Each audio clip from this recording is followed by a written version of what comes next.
Let's get right to it. My first guest, an Oscar-winning actress, one of the biggest movie stars in the world. If you believe these magazines, look, the most powerful woman in the history of show business or something. It's in here. But she'll blush now at that, so that's funny. She's currently starring in the critically acclaimed movie The Human Stain with Anthony Hopkins and has a terrific film, Cold Mountain, which opens Christmas Day. What a lavish movie this is. Please welcome Nicole Kidman.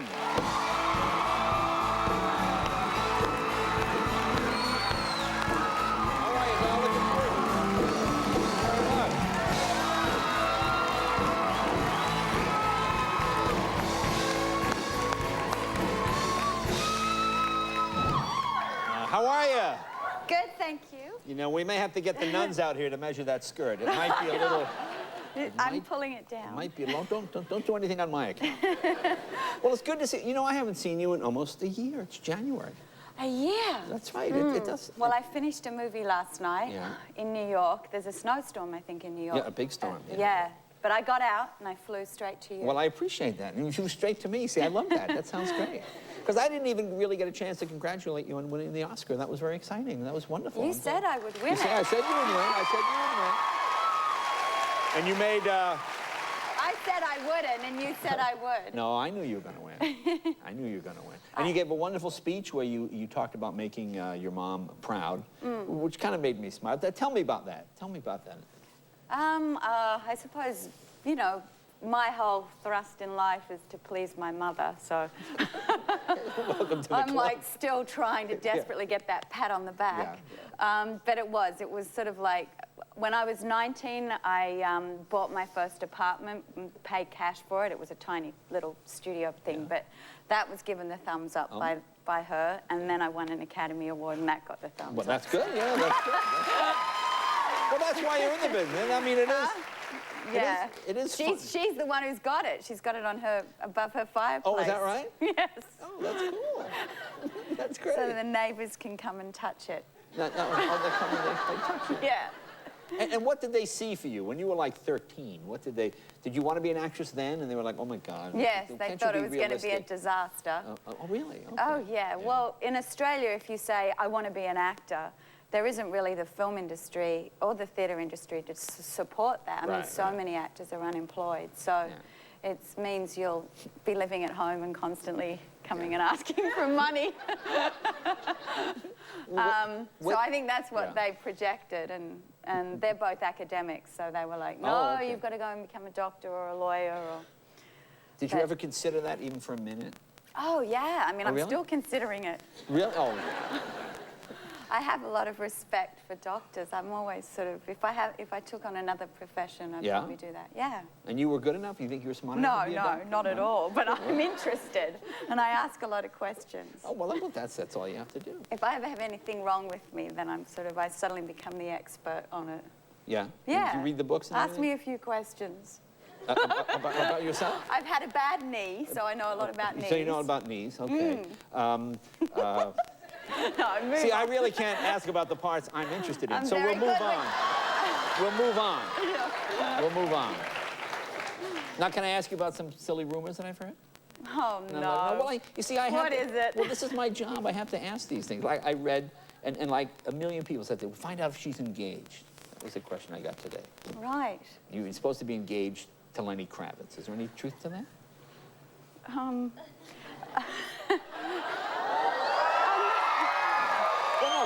No, I'm not. Honestly, unless I'm married again, I'm not discussing. So until I've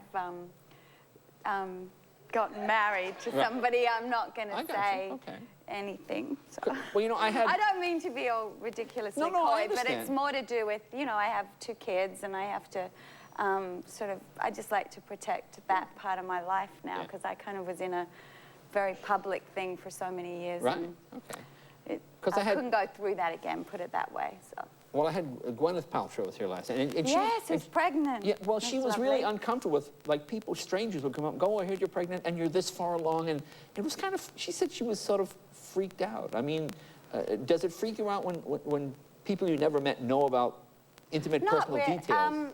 Not really that. I just think in terms of just having some sort of things where you just say, I really can't be exposed like that again, because you're very vulnerable, Yeah. you know, and you're raw, and it's just not, I'm not, anyway. It's boring, right?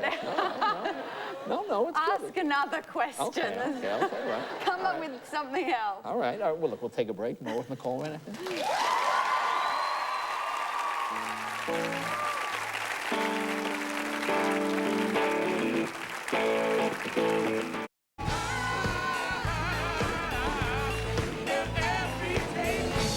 Welcome back. Talking with Nicole Kidman. Cold Mountain is the movie. Okay, the holidays are coming up. The kids must be going batty. Yeah, Yeah. yes. Batty? Batty. Going... Not batty, but no, we're going away. We go to Australia and Fiji every December, January. Now, Fiji doesn't seem real Christmassy. Oh, well, for me it is, because as soon as it gets hot, I think Christmas. So when it's cold, I don't think Christmas. I'm Australian. Well, that's exactly what I'm saying. So the hotter it is, I mean, do they have... The hotter it is, I mean, is the Santa more I go, smells like Christmas. Yeah? Is Santa in like a thong? Does Santa wear a thong in Australia? Does he still do the whole suit thing? No, It must but you look wear ridiculous. a bikini. Yeah. And you Okay. eat, and you still eat hot turkey, and you sweat, and you go, oh, it's so hot. Oh, it couldn't be more Christmassy. All right, okay. Now, I read another rumor. And now, then this one said you were thinking about you might leave acting at some point, which... Is that really? Yeah. Well, you have no skills. What could you do? I'm not going to McDonald's. Wait, you got Jay. a little paper hat on. Can I take your order? Like to get Nicole, get back into acting. This manager job isn't working. No, what would you do? I would actually love to become a great cook. I'd love to be fluent in... oh, you're mean. In different languages? What language I speak a little Italian. I'd love to become fluent in Italian. Okay. I'd like to get my degree in philosophy. Oh, now a degree in I'd philosophy? like to hike the big mountains of the world. Okay. I have a few other interests. Okay, no. I was thinking of jobs. I was thinking of other jobs you could do. Other jobs? I'm pretty good at cleaning. Cleaning? Now, you see, I would pay big money to have you clean. I would. I'm actually a very good masseuse. Even more money. Yeah. I think you're shortchanging yourself with this acting thing. I learned massage when I was 17 as a backup. Yeah. for if the acting didn't work out. See, even the way you say it is sexier. Massage. That sounds better than massage. Actually, my mother was very ill when I was when I was 16, 17, and so that's actually why I took it on, and so that I could massage her. She was battling breast cancer, and so I learned to massage, and I would give her a massage every day to help her through. That's good. So you have other skills. So I still have that skill. Good, because you know Any takers? You see, because you put. This will all look good on your resume when you go out looking for that. I'm not actors. I got Academy Award. Oh, massage, good. Okay, and she cleans. Yeah, I mean, all that looks good. All that looks good on the resume. But you're going to stay in it for a while, hopefully, because you're very good at it. Yeah, I mean, I do. It is, for me, I give so much to it that that ultimately it's something where I know it has to end, because after each role, it takes a little bit of it takes a little bit from you. And so there is a time in my life when I'm going to want to go and do other things. Okay, and well, hopefully no time soon, because you're good. Yeah, and you're great in Cold Mountain. This is the most lavish looking film. Boy, I've seen it in a long time. As a little girl, you always want to make an epic love story. You know, you see Gone with the Wind, and you see these. You grow up with these films. Like Dr. Zhivago, this reminded me of a little bit. Yeah, and you just say, oh, if I could make a love story like that, and just to be in the process of making a love story, you're surrounded by this, you know, hope, and it's a lovely feeling. So, and the film is, it's gorgeous. So. Now you did this in remote areas. I'm only a small part of it. So. No, you're a big part. Now it takes place in the Civil War era. Yeah. Okay. And Renee Zellweger's in it. Okay. And yeah. And where did you film? I mean, it looked. I mean, it really looked incredible. We actually shot we shot it in Romania, of all places, because it's still so wild there, and it actually we were using it to look like the South. We shot some of it in the South, but then we shot most of it there, which is a pretty big thing to go and live there for 6 months. And what do you do in Romania when you're not shooting? Hey, let's go down. Oh, there's no downtown. Well, there's bears that walk down the street. Bears? Yes, huge bears. And I'm not exaggerating. Were you drinking in Romania? I drank a little bit. All right, okay. So I bears... can't lie, so I'm like, yes, I drank a little bit. But I did see... If you see the bears, you know you've been drinking huge too much. bears. We would go out on the street, and there would be, like, the mama bear and the baby bear. Let me ask you, was there... I swear. No, was there any porridge and there was involved? wild dogs. And wild dogs? Wild dogs. You'd hear them at night. I went for a walk one morning. I thought, oh, I'm going to go out. We're in Romania. I'm going to explore. And I walked down this hill, and I saw a pack of wild dogs. I came running back. That's what you want to do, is run from wild dogs. Fierce looking. Yeah, no, I know, but... Well, let's take a look at a clip. What is this scene we're going to see? This is oh, okay.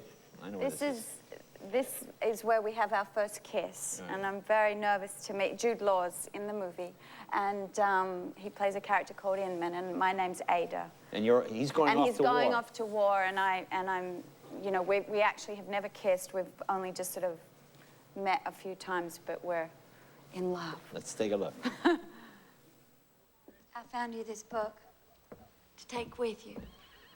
William Bartram, and this. I'm not smiling in it. I don't know how to do that. Hold the smile. Ida. What?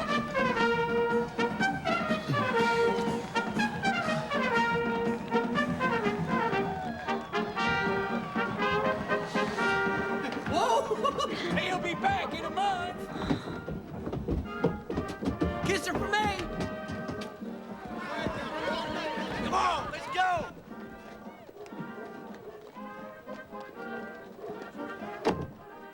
I'll be waiting for you.